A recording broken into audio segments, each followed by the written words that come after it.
Gagi. Kanina may in-upload tayong video. Yung ano yung Binance bumalik 'di ba sa Philippines para bumalik sa Philippines, hindi na na-ban after years of restricted. Ngayon kasi, uy, yung ano ko, bumaba yung ano ko. Uy, ilaw. Yun. Ngayon kasi, gagi, tingnan nyo to. Si Stellar, si XLM. Ayan no, lumobo. Okay, past week kasi, sige, month na lang, month. Di 18%, oh. Ayun, sige, last year. Ito kasi yung ano, to dito, nakikita nyo ba? Wait lang, palitin ko. Masyadong ano eh. Ayan. Si XLM kasi stellar, bagsak siya masyado. Ayan no, negative 32 a year, and then nung a month, nag plus 18, and then nung one day, yung after in-announce yung Binance bumalik na sa Philippines, lumobo si XLM. Duda ko, ito yung ginamit ng mga buhaya para ma ma-convert yung mali-malitang pera through through crypto money. Okay, ano-ano yung mga crypto money? Ito yung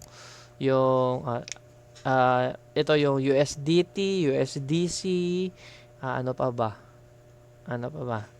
Kalimutan ko tuloy. Tagal kong hindi nakapag-trade eh. Oh. Basta yan yung mga tawag dito. Yan yung mga crypto na para siyang pera talaga. Kumbaga, $1, ganun. Hindi bumababa, hindi bumabagsak. Ganito lang yung laro niya. Babagsak ng konti, ganyan. Parang yan yung value ng pera.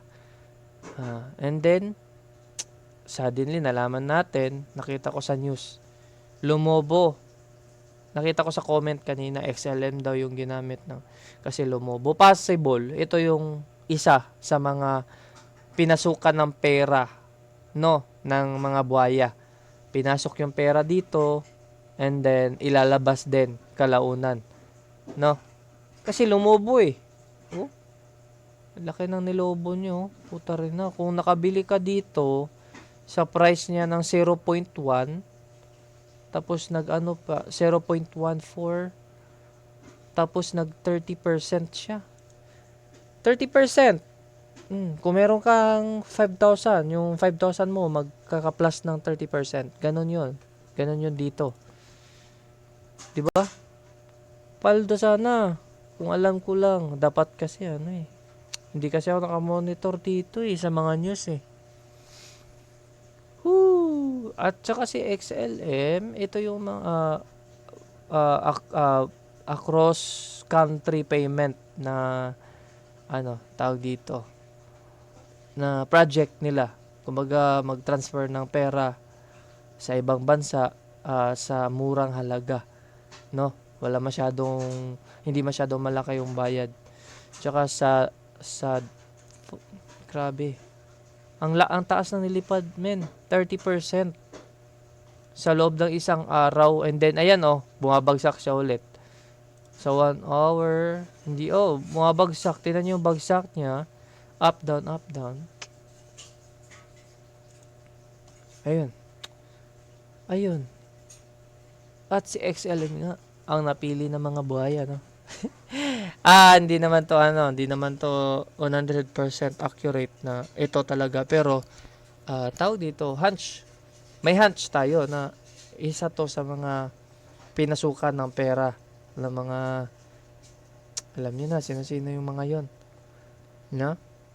And then, ita-transfer ng USDT, and then, yung USDT na yun, ipapasok doon sa, meron tayong isang, e-wallets or bank online bank, no, na walang bangko, no, kundi online lang. Ito si GoTime. Si GoTime naman, meron na tong crypto. At nakakagulat, ayun na nga, at nakakagulat. Si GoTime nagka-crypto lang siya last 2 months ata, or last 2 months, parang ganon. After pumutok yung ano, tawag dito, buhaya, yung mali-malitang pera. And then, uy, parang connect-connect, no? Isipin nyo, si Binance na-ban siya, years restricted sa Philippines. And then, si GoTime, nagkaroon ng crypto, pwede magpasok ng crypto. Pwede na magpasok. Ang pwedeng i-trade sa GoTime is USDT, USDC, XRP, Bitcoin. Yun, GoTime. Tapos, parang pinasok. Kasi ganito kasi yan na. Share ko lang sa inyo pag nagte-trade ako. Pag nagte-trade kasi ako, yung broker kasi na gamit ko, BitGet. Ngayon, pag nagte-trade ako sa BitGet, tapos nagkapera ako na nanalo yung trade ko, nanalo ko 20 USDT, $20, ganun. Para ma-cash out ko kasi yon, ita-transfer ko pa yon sa sa tawag dito, sa other local trading broker. Ito yung sila CoinsPH, ano pa ba local? GCash, meron sa GCash, at saka yung isa pa. I-send mo yun doon, yung USDT mo, doon sa CoinsPH na yon or sa GoTime. Tapos yung USDT mo, i-convert mo yun through cash, through PH doon sa GoTime, sa CoinsPH. Ganon ang kalakaran ng trading. Tsaka sa broker naman, Binance, meron din yung P2P trade.